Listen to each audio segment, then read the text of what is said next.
Fala galera, tudo bem? Rui aqui, vamos continuar os nossos estudos de história antiga.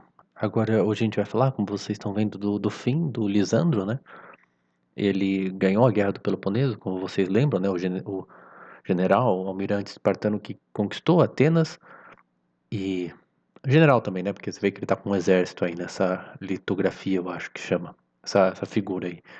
Mas hoje a gente vai ver o fim dele, porque ele estava colocando aí os amigos dele, né? Concentrando o poder na mão dele e hoje ele vai se dar mal. Então, lembre-se aí de curtir, comentar, compartilhar, se inscrever, essa coisa toda. Lembre-se que a gente tem um tipo ponto aí, você pode fazer uma doação para ajudar o canal, qualquer valor já ajuda e a gente não tem acesso aos dados, né? Fica tudo anônimo. Então, mas você pode mandar uma mensagem lá pelo tipo ponto aí e mensagens pode ser por aqui também nos comentários, como vocês quiserem. Lembra que a gente tem também no canal playlist de lógica, tem a história inteira da Grécia, tem arte grega, tem literatura grega, tem filosofia também na parte de história da Grécia, né? Então vamos lá. Uma das consequências da vitória lacedemônia, que é Esparta, né? Na verdade os espartanos se chamavam de lacedemônios, foi o acúmulo de ouro em Esparta, incluindo o que foi tirado de Atenas, né? Cerca de 2.000 talentos, além do tributo. E aí, se vocês lembram, Esparta tinha aquela eunomia, que foi uma. Aí ele falava assim, a lei o dinheiro de ferro, né, a moeda de ferro do Licurgo, que criou essa disciplina espartana, né, até hoje espartano ainda é algo rígido, né, que vingava, né, em Esparta, e eles não podiam ter dinheiro, né, até a, os escravos, eles eram na verdade propriedade do Estado, e quando você terminava o seu treinamento como espartano, né, você recebia, se eu não me engano, até uma terra, né, depois de um tempo os seus vizinhos votavam se você tinha sido um cara gente fina ou não, né? E aí se você fosse, você poderia continuar lá e você ganhava escravos que eram do estado espartano para você para aquela terra produzir o que você precisava, mas você não podia ter ouro e prata, né? Mas agora está vindo muito ouro e prata para Esparta, né? Sendo que eles não deveriam ter ouro na cidade, deveria ser só do estado, né? E o autor fala que os espartanos, os oficiais espartanos começaram a desviar dinheiro, né, em toda nessa vitória, né? Que era ilegal, como eu já falei, né? Mas ele fala assim, em um estado que precisava manter forças mercenárias, essa lei estava obsoleta, né? Você pode pensar, pô, Esparta é tipo o melhor exército, os caras mais bom de briga da Grécia, mas não tinha muitos espartanos. Esparta está sempre numa crise demográfica por causa dos outros povos que eles dominam, né? E tem poucos cidadãos espartanos mesmo. A maior parte das pessoas que moram em Esparta não são cidadãos espartanos, são tipo, não são exatamente escravos, mas são povos dominados pelos espartanos que não são espartanos, apesar de morarem em Esparta. Isso já deu uma confusão aqui com uma pessoa no canal, porque os espartanos são dórios, né? E essa população não é dória, né? Então eu falei que a maioria das pessoas de Esparta não era dória, porque eles não são cidadãos espartanos, né? Hoje em dia a gente pensa que, por exemplo, paulistano é todo mundo que mora em São Paulo. Mas em Esparta tinha muita gente que morava em Esparta e não era espartano, né? Mas, então, e aí, isso que, então, quer dizer, como não tinham muitos espartanos, eles precisavam manter forças mercenárias, né, para dominar esses outros territórios.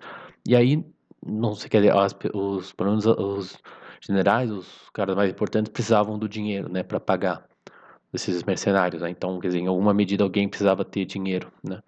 Então, os fiscais eram subornados, né? E em pouco tempo, alguns já se gabavam de ter ouro em Esparta, sendo que era proibido ainda, né? Então, e o que acontece é que eles não usaram o ouro para fins produtivos, diz o autor, né? Eu fiquei pensando que, bom, se era proibido, é difícil você meio que usar para fins produtivos, né? Você tem que usar o ouro de uma forma produtiva, mas ilegalmente, né? Meio que sem a galera saber, né? Porque se é proibido, não tem como você fazer coisa boa com dinheiro se o dinheiro é proibido, né? Tem que deixar o dinheiro escondido, né? Ou ficar fazendo coisa que já é ilegal mesmo, né? Mas eles continuaram, então, os espartanos, dependentes da população ilota para o seu sustento, né? Que nem eu falei, que eles, né, se sustentavam pelos ilotas, né? Pelos escravos. Não tenho certeza se ilota é exatamente escravo. Essas palavras têm significados bastante diferentes, mas eles dominavam, né, esses outros povos e se usavam deles, né? Para o seu sustento. E também eles não perdoaram os hipomeiones, que são os inferiores, parece que eles eram ou espartanos que fugiram de batalha, que foram covardes, ou que não pagaram alguma coisa, então eles eram tipo uma outra classe, tipo, entre os ilotas, não eram tão baixos quanto os ilotas, mas também não eram os espartanos mesmo, cidadãos. Né, os espartanos chamavam de homoi, que são os iguais, esses são os hipo, né, que está abaixo, né, inferior, né. Então o que acontece é que eles foram chamados para lutar na guerra e sempre, né, tem esse problema. Às vezes, tipo, quando tá na época de plantio e de colheita, tipo, a guerra para, assim, né? E até os caras vão embora, porque tem que ter comida, né? Então a guerra, ela não dá no inverno, não tem como ser no inverno, e não tem como ser tem no ápice ali do verão. Então acho que meio que no começo da primavera, geralmente, né?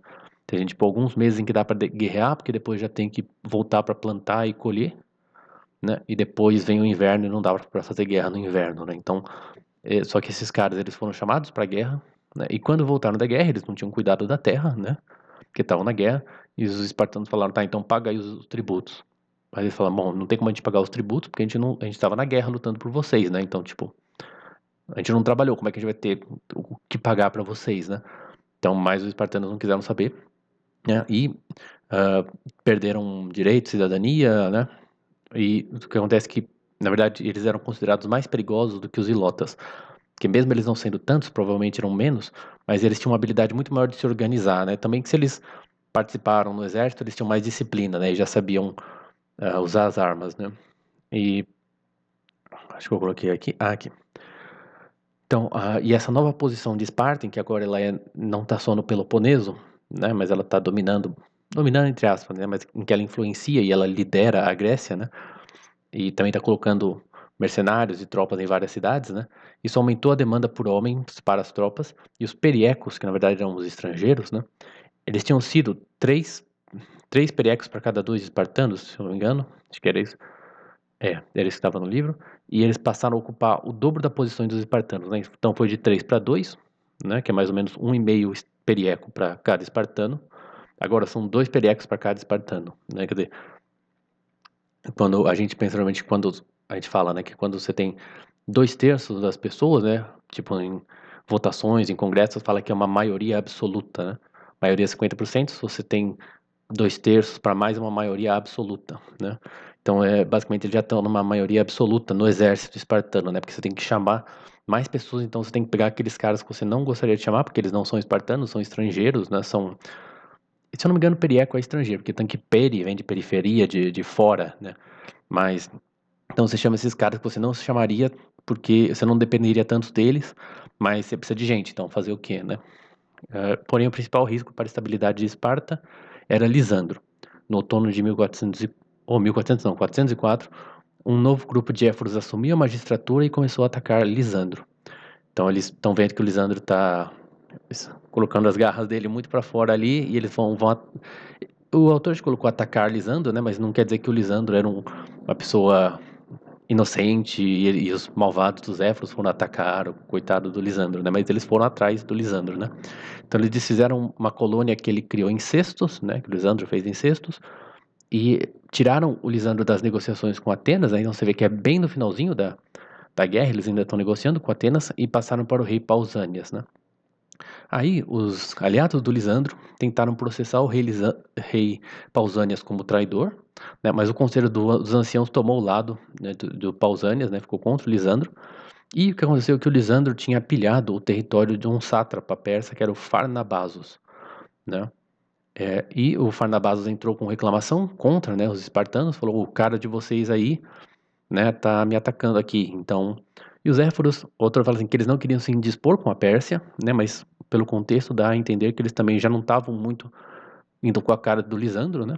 Então, já não gostavam do Lisandro e ainda os persas estavam reclamando do Lisandro, né? Quer dizer, essa reclamação tem sempre, né, um tom de ameaça, né? Quer dizer, por que que tem um cara de vocês me atacando, né? Então, e aí, então eu vou atacar vocês de volta, né? Então, sempre tem essa questão, né? Então, foi mais um pretexto já para chamar o Lisandro de volta, né? E, e o que acontece é que o autor faz umas comparações que para mim foi meio chato, porque eu não conheço muito Roma, né? Mas ele compara com essa época de Roma, porque justamente César, né, era um grande líder, ele conquistou a Gália, né? Tinha os exércitos, então ele faz ele cruza o Rubicão, né? E ele se torna imperador, né? Mas aí o autor fala que Os éforos, né, possuíam uma força militar própria, né, enquanto que o Senado romano não. Por isso impediu, né, de o Lisandro tomar o poder. Se eu não me engano, também tinha a Sula, né, e um outro cara que fez isso também, né, antes do César, né. Mas isso impede esses generais espartanos como Lisandro se tornar muito fortes, porque os próprios éforos têm um exército, né, tipo uma guarda dos éforos, né. Mas o Lisandro ainda não tinha desistido do poder, então ele tentou garantir a sucessão do rei Agis para ele, né? Ele concebeu um plano de tornar a monarquia eletiva ao invés de hereditária, né? E sobre o uso de pretexto de uma peregrinação para de uma peregrinação, né? Ele foi no oráculo para falar que o oráculo estava apoiando ele, né? Aí o autor coloca aqui Mora Licurgeu, porque o Licurgo, que a gente falou antes, né? Justamente tem essa história de que o Licurgo teria subornado o oráculo, né? Então, e claro que o Licurgo não é um personagem assim que a gente tem, que é mais antigo, a gente não conhece tanta coisa a respeito dele, né? E também, como ele é uma figura importante de Esparta, tem também essas histórias de que fez isso, né? Tipo, para falar mal de Esparta. Então, isso é mais uma história que se conta, a gente não consegue, né, afirmar, né? Colocar a mão no fogo se sim ou se não. Mas tem essa história, né? Então, e realmente o Lisandro, a gente sabe, ele fez sim, né? Se o Licurgo antes dele já tinha feito isso, a gente não sabe, mas ele foi lá e subornou o oráculo para apoiar ele, né, no plano de tornar a monarquia eletiva para que ele pudesse ser o novo rei, né, um dos reis, né, porque você vê que tem o rei Pausanias, esse rei Agis que estava velhinho e ia ter a sucessão dele, né.